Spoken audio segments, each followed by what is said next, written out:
जय माता दी श्रोताओं, आप सभी का आपके अपने चैनल दिशा स्पिरिचुअल पर स्वागत है। आज हम सुन रहे हैं दुर्गा सप्तशती के 12वें और 13वें अध्याय। इस अध्याय में देवी बोली, हे देवताओं, जो पुरुष इन स्तोत्रों द्वारा एकाग्रचित होकर मेरी स्तुति करेगा उसके संपूर्ण कष्टों को निसंदेह हर लूंगी।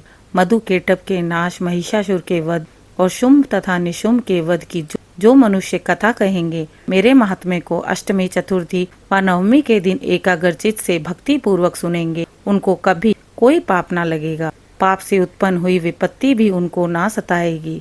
उनके घर में दरिद्रता ना होगी और ना उनको प्रियजनों का बिछोह होगा। उनको किसी प्रकार का भय ना होगा। इसलिए प्रत्येक मनुष्य को भक्ति पूर्वक मेरे इस कल्याणकारक महात्म्य को सदा पढ़ना और सुनना चाहिए। मेरा यह महात्म्य महामारी से उत्पन्न हुए संपूर्ण उपद्रवों को एवं 3 प्रकार के उत्पातों को शांत कर देता है। जिस घर व मंदिर में या जिस स्थान पर मेरा यह स्तोत्र विधि पूर्वक पढ़ा जाता है, उस स्थान का मैं कभी भी त्याग नहीं करती और वह सदा ही मेरा निवास स्थान होता है। बलिदान, पूजा, होम तथा महोत्सव में मेरा यह चरित्र उच्चारण करना तथा सुनना चाहिए। ऐसा हवन या पूजन मनुष्य जान कर बिना जाने करे, मैं उसे तुरंत ग्रहण कर लेती हूँ। और शरद काल में प्रत्येक वर्ष जो महापूजा की जाती है, उनमें मनुष्य भक्ति पूर्वक मेरा यह महात्म्य सुनकर सब विपत्तियों से छुटकारा पा लेते हैं और धन धान्य तथा पुत्र आदि से संपन्न हो जाते हैं। और मेरे इस महात्म्य व कथाएं इत्यादि को सुनकर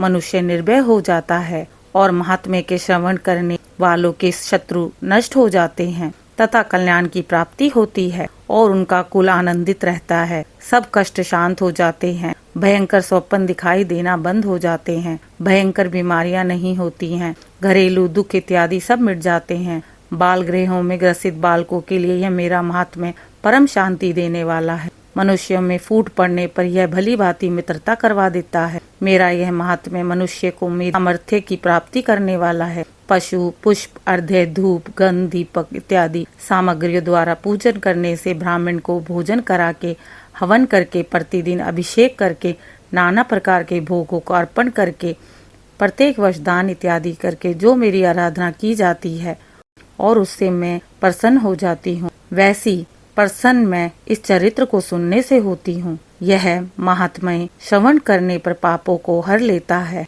तथा आरोग्य प्रदान करता है। मेरे प्रादुर्भाव को कीर्तन दुष्ट प्राणियों से रक्षा करने वाला है, युद्ध में दुष्ट दैत्यों का संहार करने वाला है। इसके सुनने से मनुष्य को शत्रुओं का भय नहीं रहता। हे देवताओं, तुमने जो मेरी स्तुति की है अथवा ब्रह्मा जी ने जो मेरी स्तुति की है, वह मनुष्य को कल्याणमयी बुद्धि प्रदान करने वाली है। वन में सुने मार्ग में अथवा दावानल से घिर जाने पर, वन चारों ओर से घिरा हुआ या शत्रुओं द्वारा पकड़ा हुआ, जंगल में सिंहों से, व्याघ्रों से या जंगली हाथियों द्वारा पीछा किया हुआ, राजा के कुद्र हो जाने पर मारे जाने का भय, समुद्र में नाव के डगमगाने पर, भयंकर युद्ध में फंसा होने पर, किसी भी प्रकार की पीड़ा से पीड़ित, घोर बाधाओं से दुखी हुआ मनुष्य मेरे इस चरित्र को स्मरण करके संकट से मुक्त हो जाएगा। मेरे प्रभाव से सिंह, चोर या शत्रु इत्यादि दूर भागेंगे और पास नहीं आएंगे।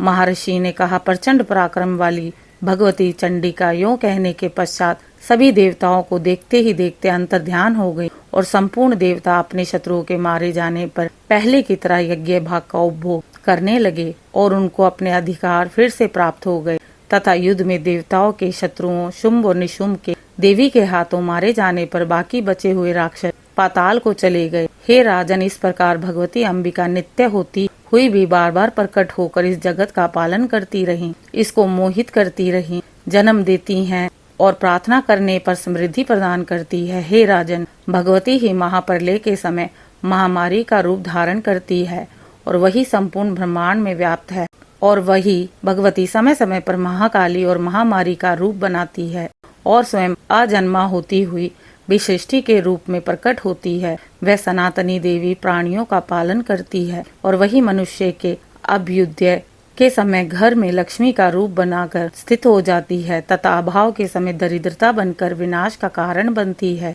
पुष्प, धूप और गंध आदि से पूजन करके उनकी स्तुति करने से वह धन एवं पुत्र देती हैं और धर्म में शुभ बुद्धि प्रदान करती हैं। आइए आगे सुनते हैं दुर्गा सप्तशती का 13वां अध्याय। महर्षि मेधा ने कहा, हे राजन, इस प्रकार देवी के उत्तम महात्म्य का वर्णन मैंने तुमको सुनाया। जगत को धारण करने वाली इस देवी का ऐसा ही प्रभाव है। वही देवी ज्ञान को देने वाली और भगवान विष्णु की इस माया के प्रभाव से तुम और यह वैश्य अन्य विवेकी जन मोहित होते हैं और भविष्य में मोहित होंगे। हे राजन, तुम इसी परमेश्वरी की शरण में जाओ। यही भगवती आराधना करने पर मनुष्य को भोग, स्वर्ग, मोक्ष प्रदान करती हैं। मार्कंडे जी ने कहा, महर्षि मेधा की यह बात सुनकर राजा सूरद ने उन उग्र व्रत वाले ऋषि को प्रणाम किया और राज्य के छिन जाने के कारण उसके मन में अत्यंत ग्लानि हुई और वह राजा तथा वैश्य तपस्या के लिए वन को चले गए और नदी के तट पर आसन लगाकर भगवती के दर्शनों के लिए तपस्या करने लगे। दोनों ने नदी के तट पर देवी की मूर्ति बनाई और पुष्प, धूप, दीप तथा हवन द्वारा उसका पूजन किया।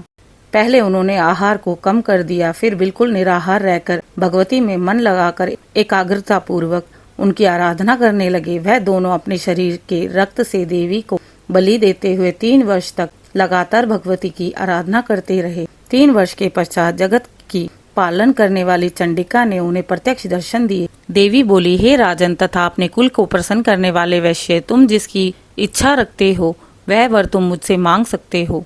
वह वर मैं तुमको दूंगी, क्योंकि मैं तुम पर अत्यंत प्रसन्न हूँ। मार्कंडे जी कहते हैं, यह सुन राजा ने अगले जन्म में नष्ट न होने वाला अखंड राज्य और इस जन्म में बलपूर्वक अपने शत्रुओं को नष्ट करने के पश्चात अपना पुनः राज्य प्राप्त करने के लिए भगवती से वरदान मांगा।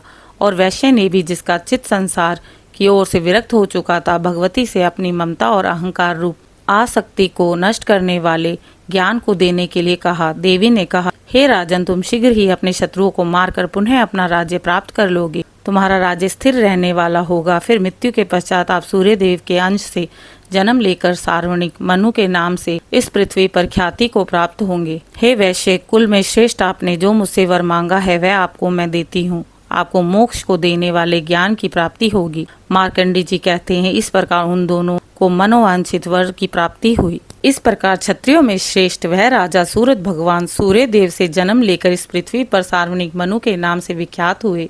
हमारे साथ अंत तक बने रहने के लिए आप सभी का आभार। कमेंट में जय माता दी लिखकर अपनी श्रद्धा प्रकट करें और चैनल को लाइक, शेयर, सब्सक्राइब जरूर करें। बेल आइकन को जरूर दबाएं ताकि हमारी वीडियो का नोटिफिकेशन आपको मिल सके।